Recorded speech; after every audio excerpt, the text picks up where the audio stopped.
Good morning, everyone, and welcome to the spring member event here at the Buck Institute. I'm Kris Rebillot. I'm the Director of Communications. I'll be moderating today's event. Before we begin, a couple housekeeping items. I am always required, for some reason, to point out the emergency exits at the back of the room, should disaster befall us in the next hour. But most importantly, I'm happy to tell you that we have an updated sound system in this room, so hopefully you'll be able to hear better. But I need you to either turn off your cell phones or put them on airplane mode, because the signals can interfere with the sound. I'm going to be using my cell phone, but only for timing only, so I'm on airport mode, so if you could do that, that would be really great. So today is all about getting to know our new CEO, Eric Verdin.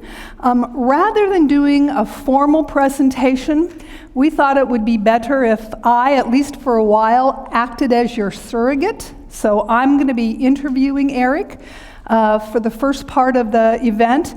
You will have a chance to participate. I think you all got note cards in your handout packet. So if you have questions, write them on that card, raise your hand, and a volunteer will come by to pick them up. We found from experience that that enables us to get more questions in, and it's just interesting, a lot of people ask similar questions, so I can see which ones are trending and can include them in that. I also want to point out that our local Novato community television station is here this morning. They're going to videotape the event. It will be broadcast locally on Channel 26 at some point. They're going to cross-post the event on their website. We'll post it on our website. So if you miss something and want to check something out, remind yourself, you'll be able to see the event again. You'll also be able to tell friends and neighbors about it as well. But before we get to our main event, I want to give you an update on what's happening, and for that, I have the pleasure of introducing one of our outstanding postdoctoral fellows, Katie Dumas, who is going to give you an idea of some of the exciting stuff that's been happening here at the Institute. Thanks. Thanks, Kris.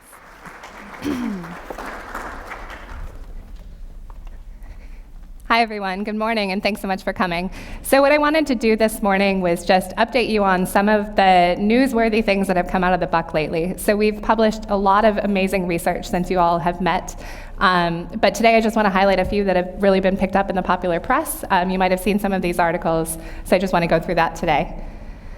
So if I can get started here.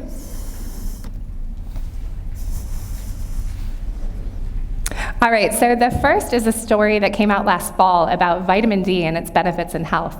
So one of our labs, the lab of Dr. Gordon Lithgow, in collaboration with many groups here at the Buck, published an article that basically showed that the small microscopic roundworm called C. elegans was able to metabolize vitamin D. And because of that, they were able to uncover some really interesting biology about how vitamin D is acting likely in human cells. So the research community has known that this molecule, vitamin D, is very important for health. I'm sure you've heard from your physicians that vitamin D levels are important. But work here at the Buck really revealed a new way that this might be acting and kind of opened the door for more understanding of how this drug might be affecting our longevity. So that was picked up, I'm showing here in the Press Democrat in Santa Rosa. We also had some coverage in the Marin IJ. And then you may have seen on Channel 7 News just last month, there was actually a nice 2 or 3 minute story featuring Dr. Lithgow and some other scientists here at the Buck, myself included. So this clip is on our website. If you want to watch this story, it really highlights research in the lab, shows you some of the worms that we were working on for this study. So I encourage you all to check that out. So the next story came out of Pankaj Kapahi's lab here at the Buck. Pankaj and his team essentially discovered a molecule that can alleviate a genetic form of kidney stones called cystinuria. This disease, prior to their work, had no real treatment. These kidney stones don't resolve the way that typical kidney stones do, with kind of bombardment and radiation to break up the stone. So this drug really is the first of its kind to help these patients. So this work came out of a Buck lab. It was developed in a mouse, but now, as a result of this work, they're starting clinical trials at University of California, San Francisco. This article in the Marin IJ is available outside if you'd like a little bit more information about this, but this was really exciting work coming out of Pankaj Kapahi's group. And then another story that recently got some press was this large-scale reproducibility project coming out of Gordon Lithgow's lab. So we know in science that the ability to replicate results across labs, across countries in the world, is really fundamental to what we do. So the Lithgow lab tackled this reproducibility challenge and really worked out a very kind of overarching system to really drill down and make incredibly reproducible lifespan results using this model organism, C. elegans. And from this study, they came out with one kind of superstar drug that was able to extend lifespan reproducibly across the variety of genetic backgrounds that they looked at. So this is really important because in the past, we've found molecules that can extend lifespan, but they tend to only work in certain contexts. So by this new paradigm, the group was able to discover that we have this one rockstar drug that's called thioflavin T that is a very strong candidate, reproducibly extends longevity in this robust system, and therefore is a likely lead to get into higher organisms, such as a mouse, as a potential compound to extend health span in potentially humans down the road. And so this was picked up in Stat News, and this article is also outside on the table if you're interested in taking a look. And then some of you may have seen this, but in this week's issue of the New Yorker magazine, the whole issue is dedicated to health, medicine, and the body. And there is a story in the New Yorker that features the buck prominently. The title of the story is here, Silicon Valley's Quest to Live Forever. It's a really fun read that highlights a lot of the biology of aging and the field that the buck plays a seminal role in. And there's quotes in this story from our own Eric Verdin, from Pankaj Kapahi, from Gordon Lithgow. So I really encourage you to check out this story. It's quite lengthy, but I think it's worth your time. So then lastly, I just want to make you all aware of an initiative or group we have going on here at the Buck and invite you all to partake in this group if it interests you. So this is our Buck Women's Group, and we call it the double X's for the 2 X chromosomes that females have. So the mission of the double X's is here on the screen, empowering women and girls in science, technology, engineering, and mathematics, that's the STEM fields, while supporting the mission of the Buck Institute. So this group of women meets several times throughout the year, and they both act as Buck ambassadors supporting our mission, and then they also support initiatives that empower women and girls in STEM. So this year, that initiative is supporting a fellowship for a Buck scientist, so either a PhD student or a postdoc here at the Buck. So we have a slate of outstanding applicants at this point. These are women that are actively doing research here at the Buck. They've proposed their scientific agenda for the year, as well as their agenda for mentoring and outreach for women and girls in STEM. So this group will be meeting on April 18th to meet all of these candidates, review their applications, and essentially vote to select the fellow recipient for the year. And then throughout the year as the group meets, they'll be getting progress reports from this fellow, as well as their other activities to support the Buck's mission. So if you're interested in that, there's information on joining the double X's out on the table, or you can contact Lisa Palma for more info. So with that, I would like to welcome Dr. Eric Verdin and Kris back up to the stage, and we're going to start the interview portion of the event. All right, thanks, Katie. Thanks.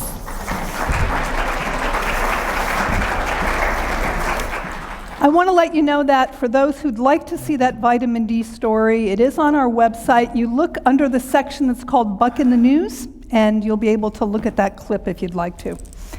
Katie is in it prominently. She's very modest. Okay, so Eric, first question is about your background. People hopefully had a chance to glance at your bio. The bio lets everybody know that you're originally from Belgium, that you did some of your studies at Harvard, and you also worked at the NIH. Let's go back before there. How did you get interested in science? Good questions. So let me first start by welcoming you all here. It's a real privilege and an honor for me to be surrounded by all of our members, and I understand that many of you go way back in terms of the history of the institutes, and I find it to be an incredible privilege for me to be here and leading this organization. So I also believe in the idea that every great organization is rooted in its community, and I think so for me this group is, and all of the local groups who are supporting us are really critical in our mission. So I want to let you all know that you can expect to hear a lot from me in the future, and my door and my telephone and my email are open to suggestions or anything to make this organization great. So that's great. Going So back to your question, yes. How did I get into science? Yes. Very simple. I've always wanted to be a scientist. I'm one of these lucky people for which a career option was never anything but science. And actually, to be honest, it's never been a career. It's been a passion ever since I was 7 years old. And to this day, I remember the one moment when it sort of clicked. I was invited at a birthday party for a friend, and he received a microscope. And the microscope came with a set of little crystals that we looked at, and it was just the most amazing thing that I had ever seen. And from that day on, at age 7, for whatever reason, I was going to be a scientist, and never sort of wavered from this. And I mean, without trying to sound self-important, it is an incredible gift to be able to spend your life in doing science. And I think I will go down, doing science until the end, and it's just been an incredible privilege and joy to be involved in this activity. So you're also, you're an MD. So talk about that journey. Did you practice medicine, and then how did you get from MD into research? How'd that happen? So at age 16, actually, and knowing that I wanted to do science, my parents introduced me to one of their friends who was also a physician and had conducted his career in research in the US. And I asked him for his opinion. How would you go about having a career in science? And he actually advised me to go to medicine. And his reasoning was, if you don't like science, you can still be a physician and make a good living and have an interesting job. But on top of it, if you actually like science, you can go back to science from medicine, but you will have a unique insight that many PhD scientists do not have. And I think modern science today has really been created at the interface between the most basic science and physicians. And I think that's where I have conducted most of my career. So I trained in Liège, Belgium, and spent the last year of medical school at Harvard Medical School, which was an amazing experience I called myself a country boy in some way, coming from Liège, and just being exposed to a place like Harvard Medical School was just amazing. And went back to Belgium, did some clinical training for 1 year, came back to the US for more clinical training in internal medicine, and then eventually went back to the lab, starting in Boston, at the Joslin Clinic, actually, which is one of the Harvard-affiliated hospitals. So when did aging research show up on your radar screen? So aging research came almost by chance, and I spent a lot of my career studying HIV, and trying to understand how the virus works, and participated in some of the discoveries that made HIV today a treatable disease when it was a uniformly lethal disease. And in our work on HIV, we were trying to understand how HIV expression is controlled, the mechanism that regulates how much a virus a cell makes. And during this work, we discovered a whole family of proteins which turned out to be involved in aging. So this was in mid-1990s. So initially we studied these proteins in the context of HIV. And if you think about it, viruses do not have many genes, so they come into a cell and they use the cellular genes to do whatever they have to do, which is to multiply. And so it turned out that this family of proteins that the virus was using for its purpose are also involved in aging. And the story now has come almost full circle, because we know that the patients who are infected by HIV, even treated, show accelerated aging. And so, and this is actually now an area of research in the lab. We are sort of marrying these two interests. Why and how do HIV-infected patients show accelerated aging, and how this family of proteins control aging by themselves. So that was a perfect lead into my next question. Let's talk about your lab here at the Buck. The overview that I've read is that the lab studies epigenetic regulators of the aging process. So simple explanation, please. It's actually not that hard. It is, so you all know about our genes. So this is our DNA, the cells, basically every cell in our body is determined by this genetic material which we inherit from our parents. And you all know about genes and how mutations cause changes in disease and health. It turns out that there's another level of regulation. That's what epigenetics. So genetics would be the science of studying how genes control everything we do and are. Epigenetics means on the side of genetics, and it's a novel mechanism that has been identified by which we how can I explain this? That we can actually be subjected to risk of disease, for example. Now, the interesting things about genetics is that it can profoundly influence disease development. And it is also can be inherited, which is the dogma of biology was that everything that is inherited happens via the genes. But it turns out that these epigenetic mechanisms, without going into the detail how they work, is another layer of influences that can determine your risk for disease. For example, we've learned that the nutritional status of your parents and grandparents can affect your health. And this cannot be a genetic material because we only inherit the same DNA from our parents. So for example, if your parents have been through a famine, or your grandparents, you are influenced in your health. And this is a mechanism that's epigenetics. Eventually it will fade off as the generations go on. Typically these epigenetic mechanisms can persist for 3 to 4 or 5 generations. And so that this is a really, now the reason why this is important to study is because it implies that we can influence the generation, not only us, but also the generations that come by what we eat and by our nutritional status. And if you think about what the experiment that the country and actually the developing world is conducting right now is we have an unprecedented obesity epidemic. The prediction is that epidemic is going to have health effects for generations to come, not only on the people who are overeating, but on their children, their grandchildren, and possibly in the future. So this is the bad news. The good news is that these epigenetic mechanisms are plastic. We are learning how to modify them. And that's really the focus of a lot of our work. And this is mostly through diet, exercise, and some of the modifications. So let's talk about ketogenic diets, which is something that is under study in your lab.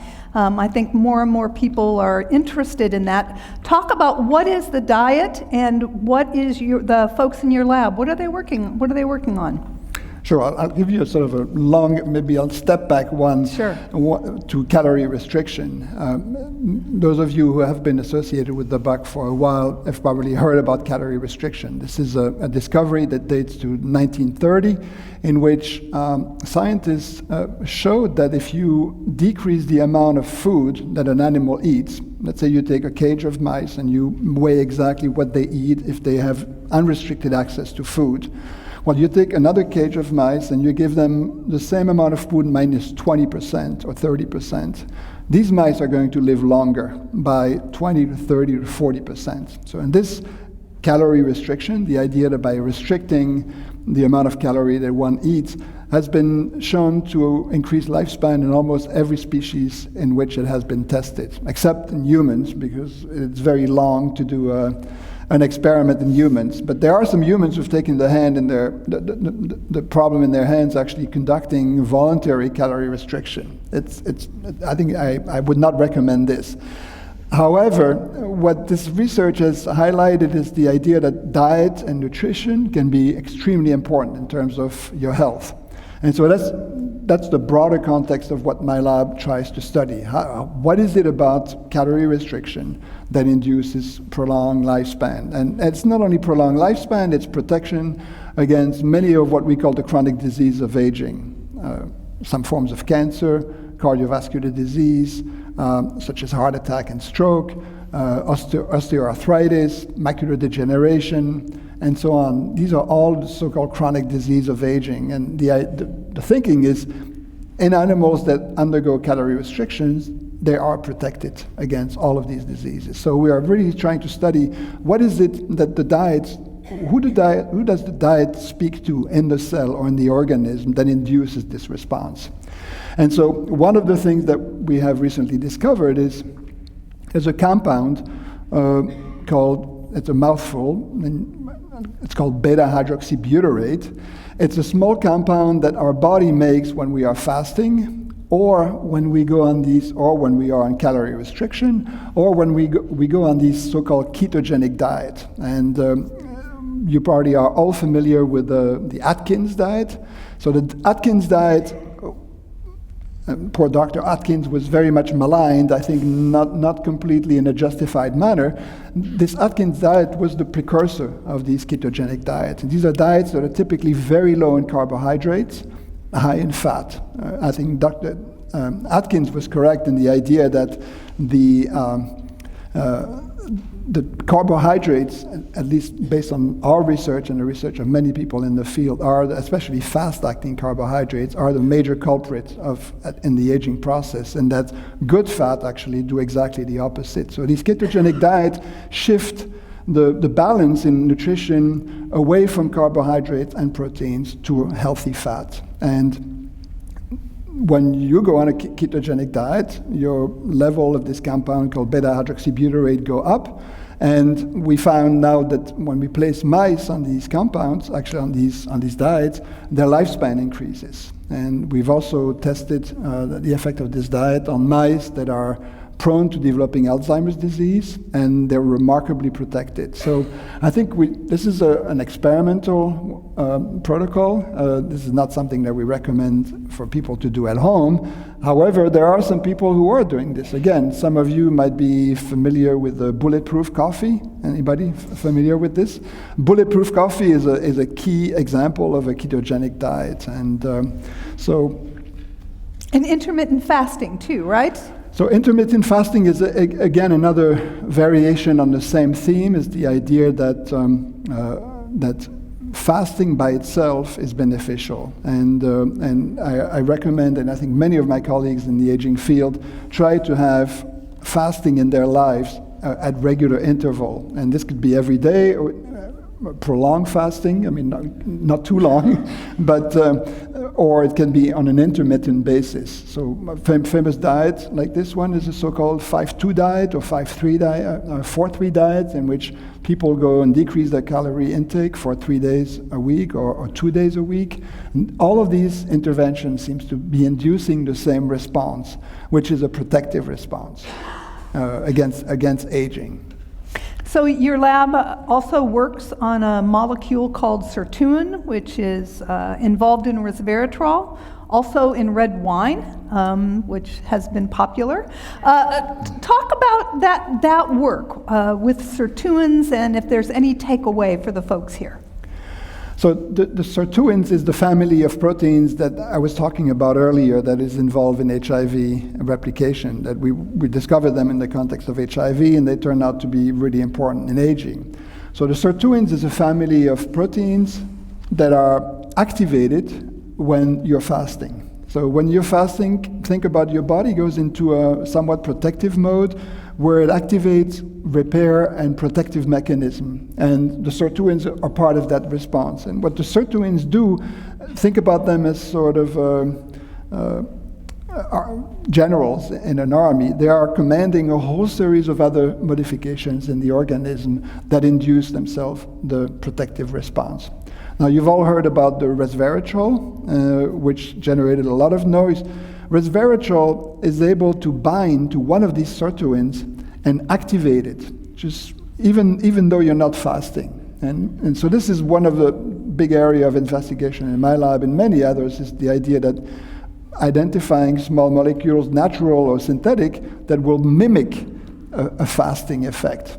Some people actually I know I do fast, many of my colleagues do, I have many friends who do it as well, but for a number of people this is not possible.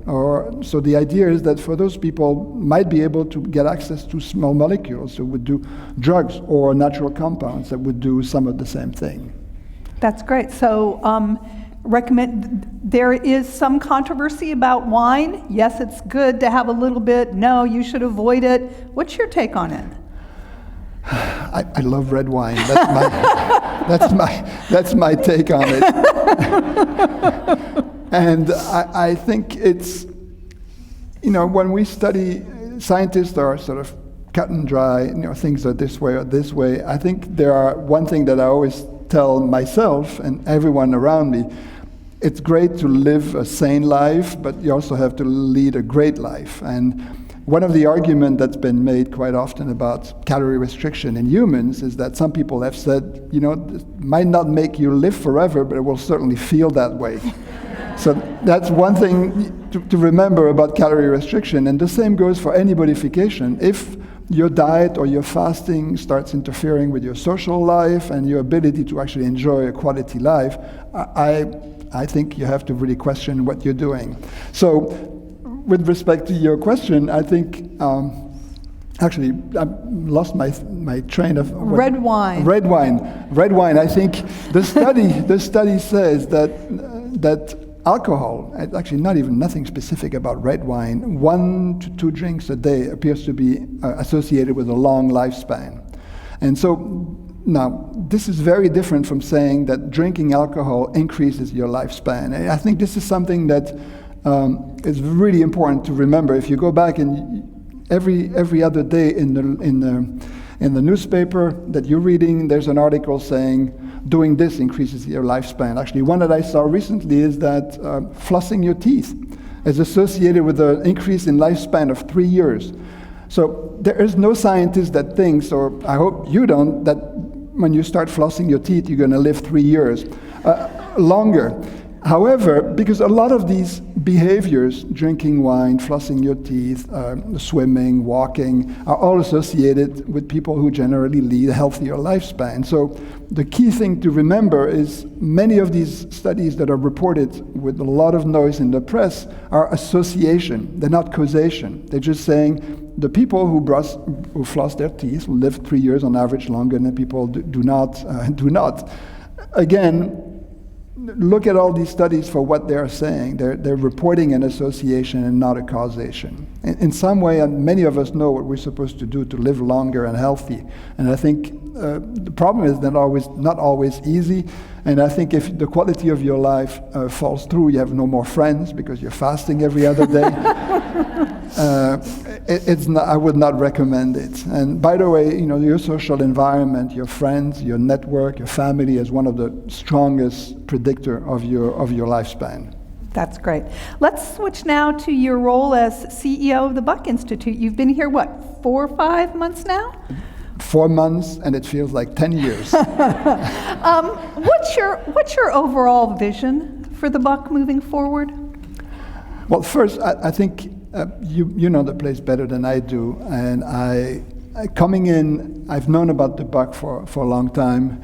It's always been this place on the hill, just amazing building. I think we are incredibly lucky, and I think as having this in Marin County, in our backyard, an institute that was founded at a time when aging research was not on the map, I think it really speaks volume to the people who actually pioneered and pushed for this to happen in Marin. So my vision, sort of a long-term vision, is that I have inherited immediately now. You have in your backyard for a long time a true gem.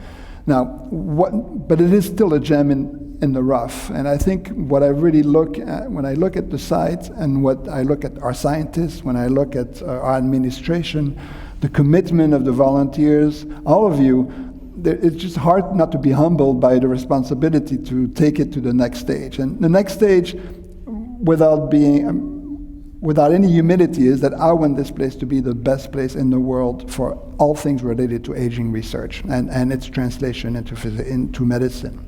Now, if you look at where the Institute was when it started, 2000 was right when aging became a field that biologists could be studied, and meaning genetically tractable, that you can do experiments and you can modify genes and actually modify the aging process. These are discoveries from early 90s to the end of the 90s, and they changed the way that biologists thought about aging. Instead of being a process of decay, which was how it was thought about until then, people realized that there are genes that control the aging process. And so this created a flurry of interest and discovery, and the buck was at the forefront of this. And we've been at the forefront of this discovery. Many of you have heard in C. elegans, in fruit fly, in yeast, and some in mice.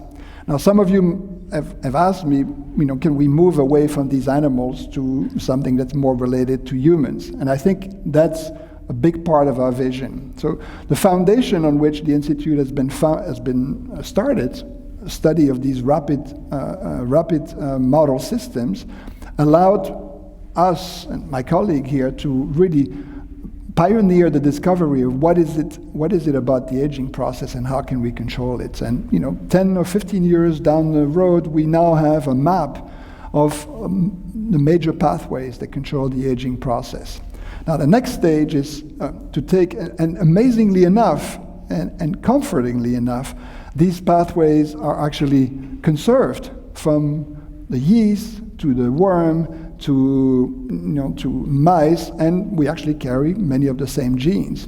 So now the promise of this field is to take all of these discoveries and move them up the ramp from the simple model systems to mice, and there's a lot of effort now in mice, including in my lab, and next into humans. And I think this is really where I see the Institute growing into the future. So those of you who have been around long enough know that we still have 2 buildings for which we have plans and ready to go, and my vision is really to get both buildings completely completed in the next 10 to 15 years.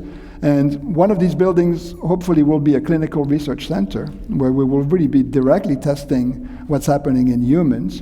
And another one will be what I call a translational center, which is to house startups and companies. Some of you have heard about Unity Biotechnology. I don't know if you will talk about this later. This is a company that was started directly out of the buck and is just raised $113 million to actually test some drugs against aging in humans. And so we might soon, in the next 5 years, have the first fruit of our labor. But this is only the beginning. And so the vision is really to make the buck the center of this process of translating basic discoveries into humans and with either medicine or advice. I mean, I'm a fervent believer that the first thing that we can do is to actually study the exercise and nutrition, which are the 2 major things that we can modify today before moving into drugs for against aging. So I can see there's that's some questions. So while I start going through this, talk about some of the other research here at the Buck. What in your time here, what have you identified as some of the most promising areas of inquiry here at the Buck? One thing to understand about aging is that it's a failure of maintenance system. So imagine, I'll ask you to picture in your head a 1940 Ford pickup truck, which is sitting in the backyard. Just picture in your head what it looks like. It's all rusty. One window is lost. The seats have holes in them. The hubcaps are rusty. It's sitting in the yard, not being used. Imagine in your head the same 1940 pickup truck in a garage belonging to a collector who has, for the last 60 years, restored it and maintained it in tip-top shape. And I think one of the things I love about being in California is we have so many of these antique cars everywhere.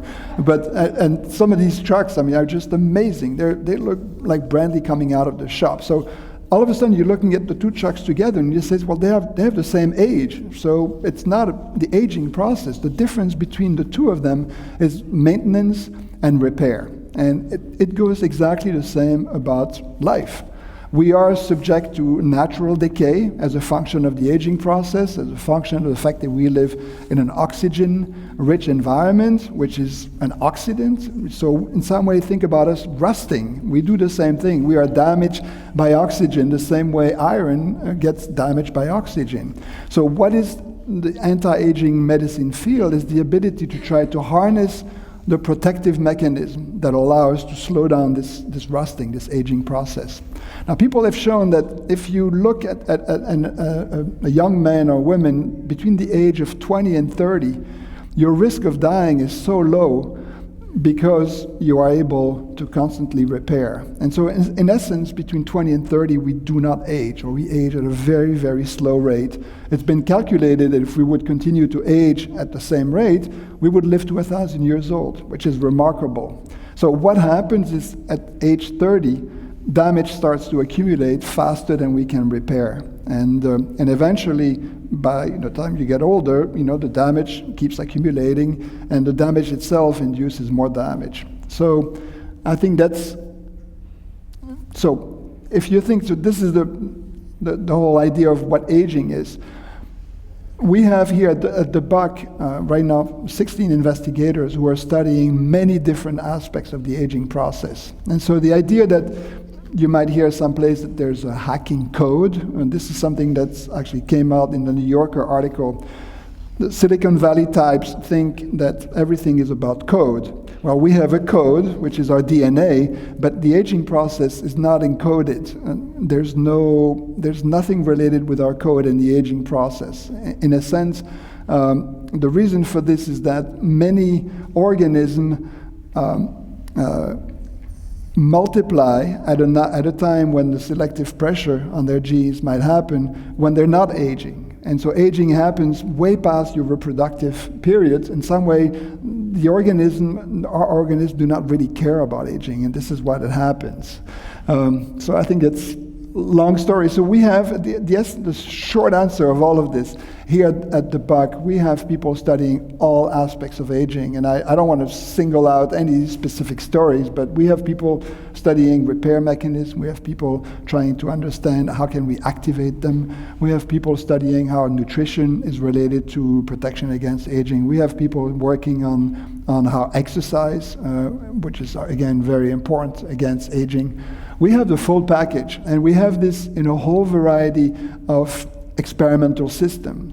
Now, the beauty of this system is, we've talked a little bit about this, if you think about C. elegans, the little worm, and Drosophila, is that they're very rapid. So they allow us to do a lifespan in a worm in 20 days. Now, compare 20 days versus a mouse that lives 3 years.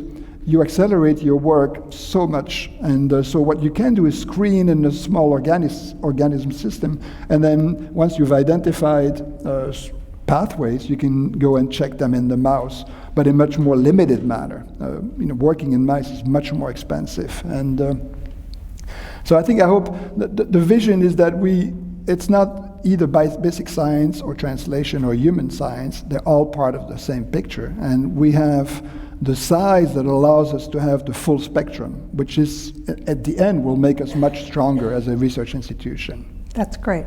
Some follow-up questions about ketogenic diet. What do they know?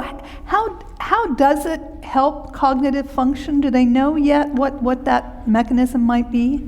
I wish I would know, because we have a paper that we're just submitting to a pretty prestigious journal this week, and the paper shows that if you put mice that are prone to Alzheimer's disease, and these mice actually it's an artificial mouse in which a gene from humans that causes Alzheimer's has been implanted. So this is what we call a transgenic mouse. So this mouse is not normal. It carries a human gene that makes the humans prone to Alzheimer's.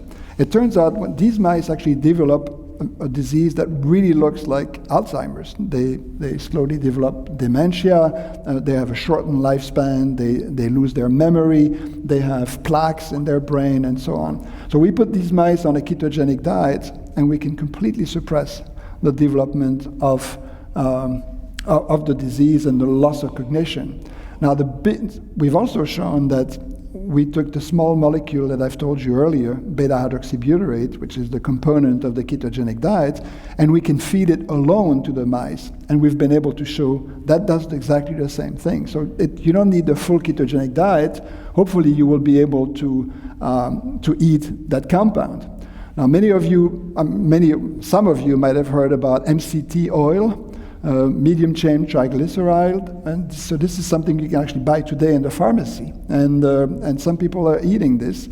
This is a ketogenic oil that will raise your ketone body levels, and so there's a lot of interest in these types of approach. Nestle, for example, the big is working on developing some sort of a formula, a supplement that you could eat that will actually play the same role. Mechanism.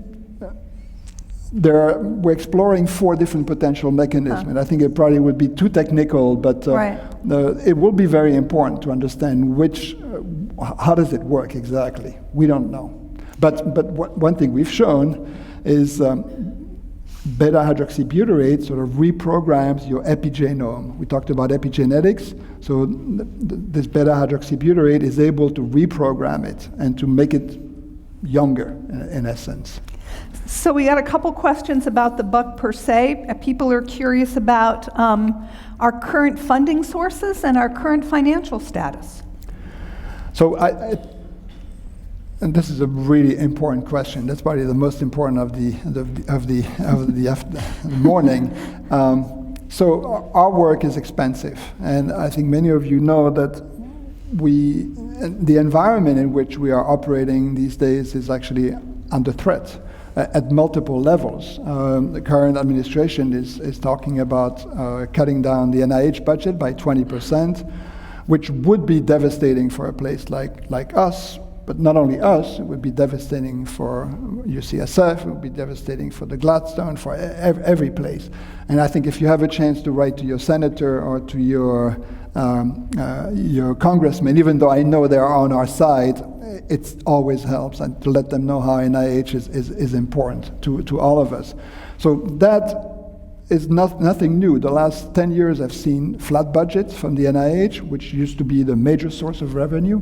And so part of my job is really to look at how do we diversify our funding sources. And the Buck and other places in the country who are doing basic medical research have all been obliged to do the same thing, and that includes several approaches. One is donors, and generous donors. And our approach, actually, part of my recruitment was held by an enormous effort, an incredible effort actually by several of by our whole board of trustees, and who raised $12 million to get us started. And I said to get us started because it is only a start. We're going to need a lot more, and you will hear a lot more noise coming from us in terms of trying to raise significantly more money for our mission.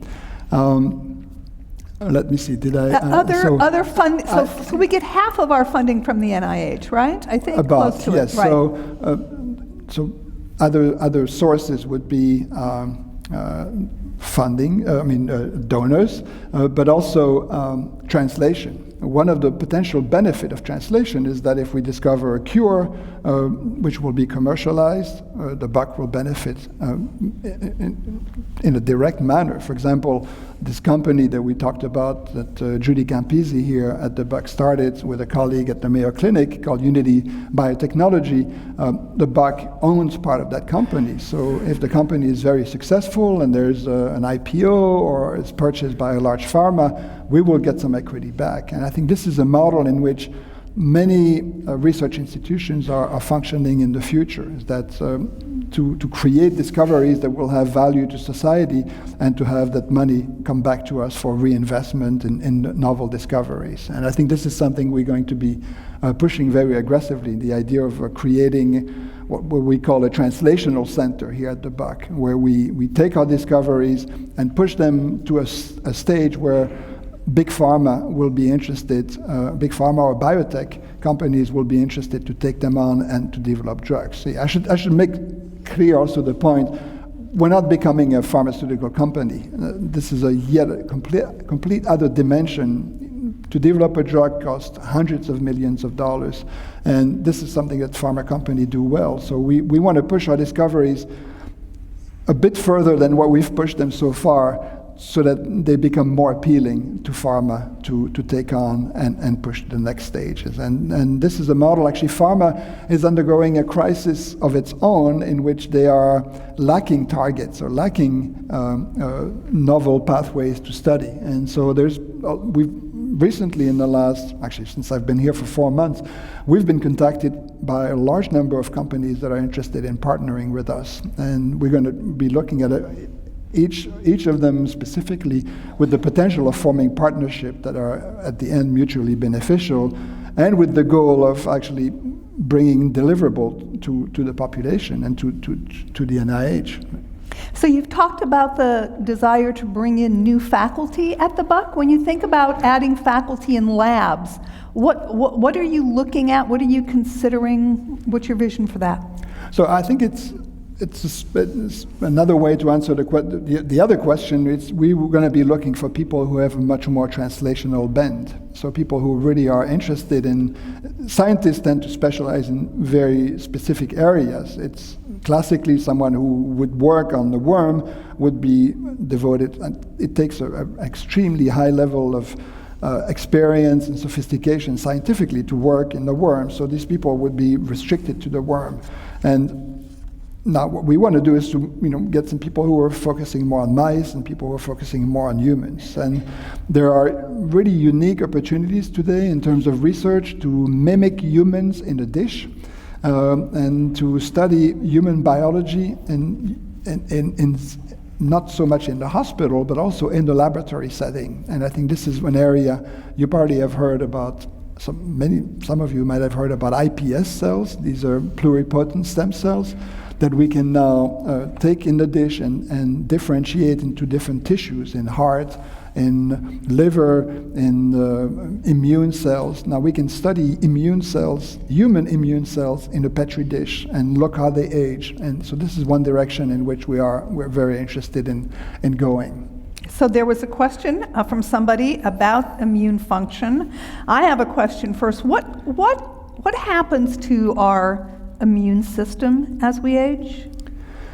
So there are two important things that happen. One is there's a so-called chronic inflammation. So this is an immune system, part of our immune system becomes too active. In a way, think about it as an army. So our immune system is like an army. It protects us against foreign invaders, and the foreign invaders are parasites, bacteria, and viruses. So that's the army.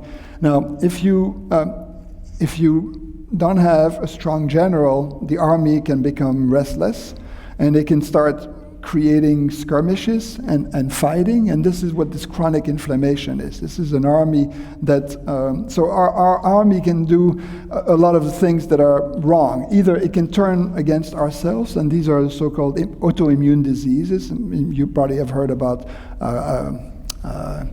type 1 diabetes and rheumatoid arthritis, multiple sclerosis, inflammatory bowel diseases, are all diseases of your immune system turning against yourself. So this is what I call almost like a coup.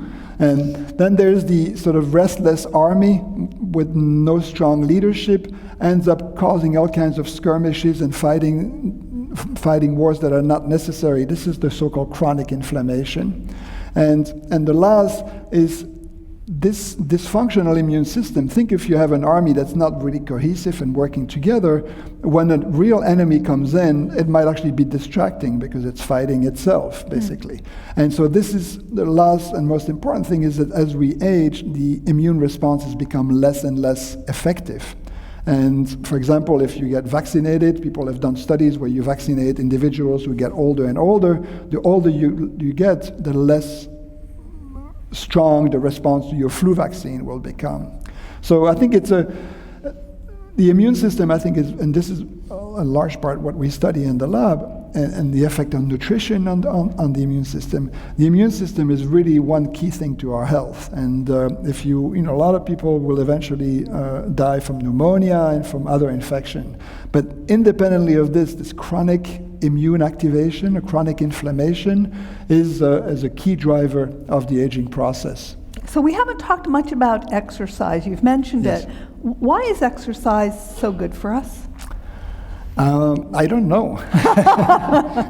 I think not only, I don't have a definitive answer. I think one thing that I want you to remember is something that Jacques Lalanne said. He said, and you all know Jacques Lalanne, he was the pioneer of the whole exercise movement in this country. And he said, exercise is king, nutrition is queen, put them together and you have a kingdom. And I thought this is really a beautiful saying in terms of the whole anti-aging field. And if you remember, he died at age 98, and he was still doing 1,000 pull-ups. Now, I don't think there's anybody in this room who could do 1,000 pull-ups. I don't think I could do 5 pull-ups. He was doing 1,000 at age 90, 97 or something. So amazing character. Now, how does exercise delay aging? Well, it induces many of the same protective response that we've talked about. The Sirtuins we talked about earlier that are activated by fasting can be activated by exercise as well. If you exercise long and chronic, such as aerobic exercise, running or swimming, you activate your ketone body production. So you actually make you make ketones, and they can rise to pretty high levels. You trigger all kinds of repair mechanisms in your muscle. You activate brain neurogenesis. So this is the idea that your brain will start making new stem cells in your brain to repair the cells that are dead. So there are a lot of process. It's a bit like fasting in a way that it activates a whole series of protective mechanisms. Now this whole field is called hormesis. This is the idea that what doesn't kill you makes you stronger.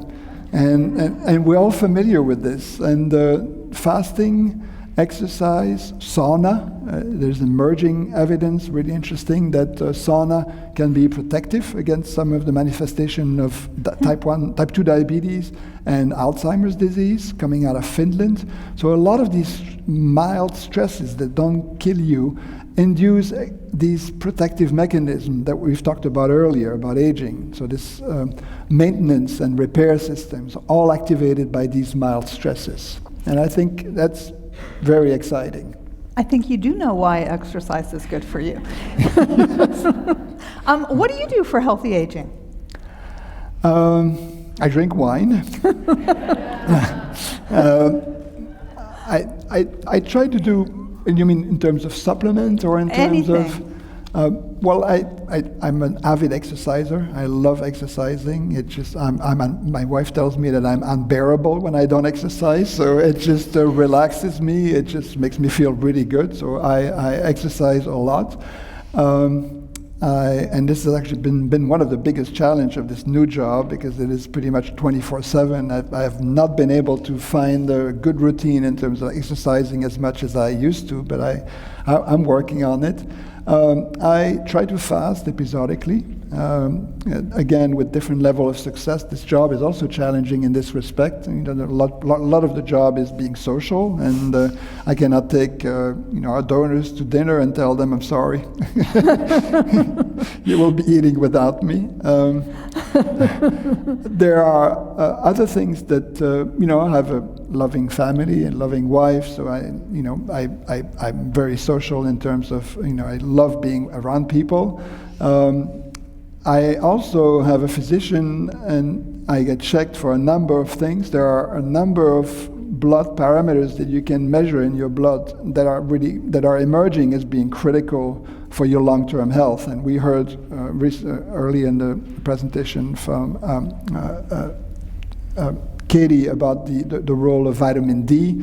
For example, my vitamin D was low, and so I don't believe in this idea of taking supplements if you don't know what you're taking them for.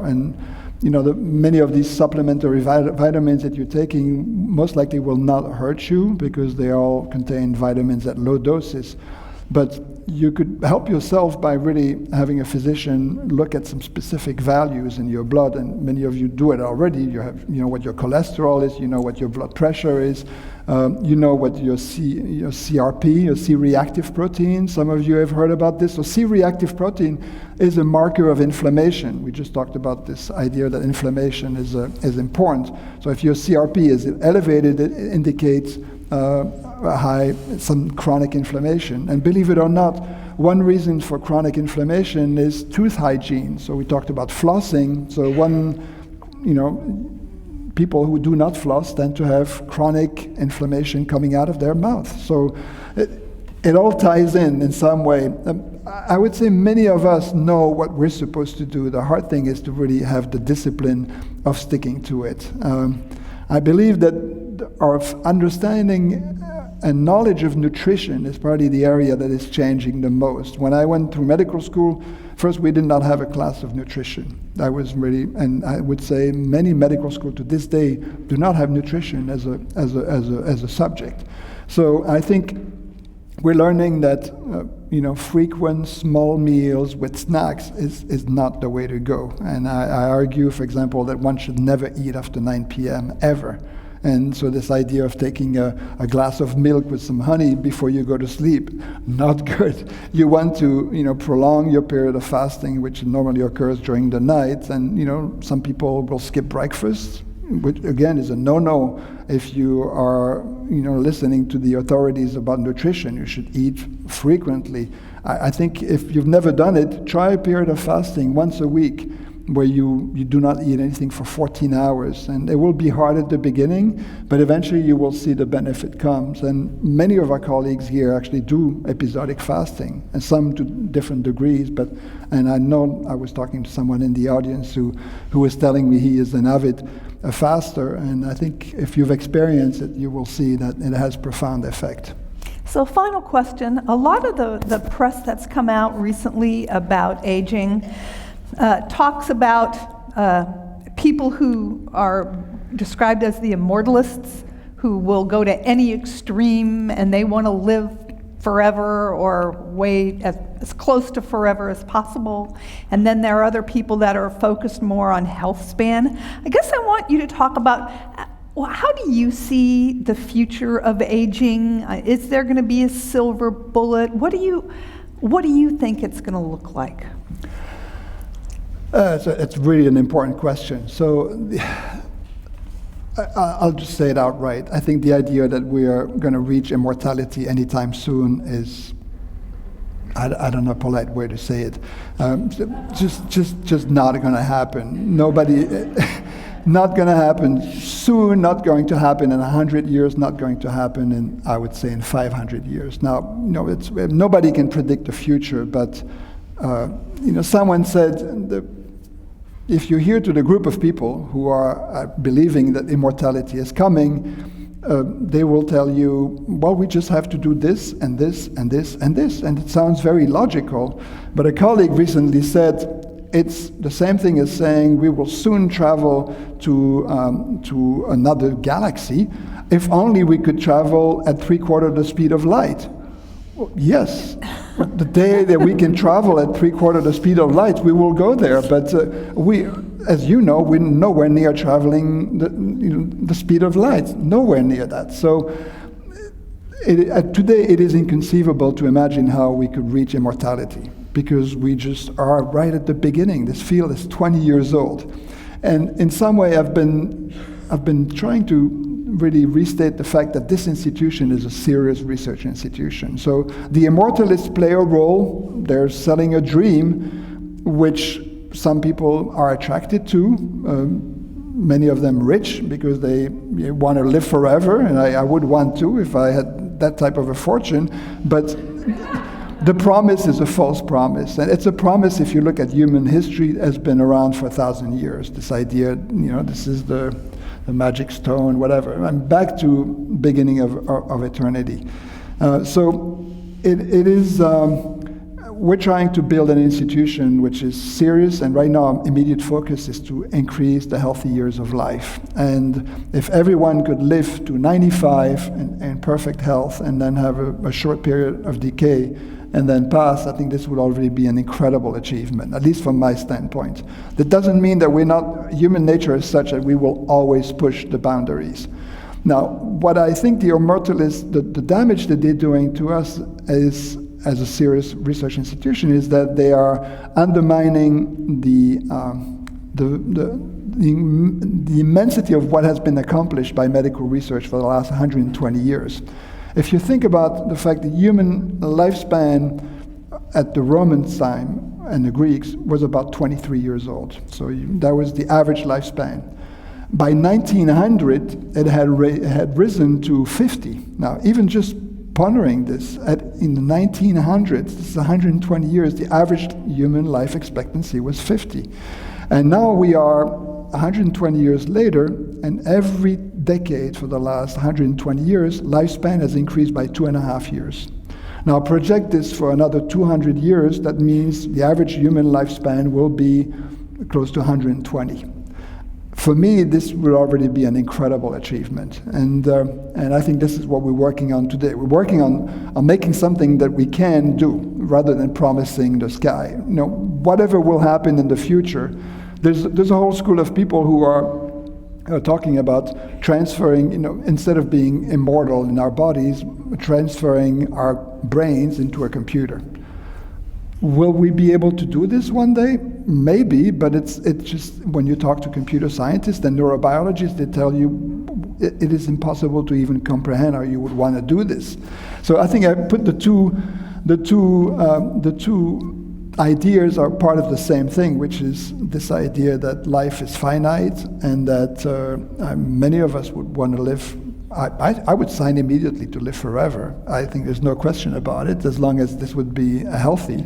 But I think we have another task to do at hand these days, and this is what we're going to be working on. And the other thing is, the consequence of what we're doing has enormous financial implication for our society. We have an aging society, and including Marin is one of the oldest in the States. Japan is going to be hit by what some people have called a silver tsunami, which is the fact that by 2050, now not so far from now, 60% of the population will be above 65. So imagine what this implies in terms of social security, in terms of workforce, in terms of having 60% of your population being of retirement age. The US is doing better in this respect. We have a more sort of healthy pyramid of society, but still by 2050, it's been estimated we will have more than 20% of our population age 60. I think it will make an enormous difference to our society, the state at which this age group will be. Will there be healthy? Will there be productive? Will there be volunteering? Will there be an active part of society? Or will there be in bed sick? I think that's really what we're looking at. And I think the argument that we're trying to make is that we should be investing in the science of aging and trying to increase these healthy years of life. For me, it's already enough as an incredible challenge. By the way, I told you that lifespan has been increasing every year for the last 120 years at the rate of 2.5 years per decade. Last year was the first time it did not increase. And two causes to this. One is the obesity epidemic, and second, our opioid abuse epidemic, which is killing more people than car accident today. Wow. Something that is not being discussed enough. Great. All right. That is our time. I want to thank you. I want to thank Eric for being here today. Thank you so much for your support. I think he's going to, you have a lab meeting, right? You have a lab meeting? I don't know what time it is. It's right around noon. Okay, soon, but I can. But he can hang around for a little bit if you have any questions. Happy to meet you. Thank you all for coming. Thank you so much for coming.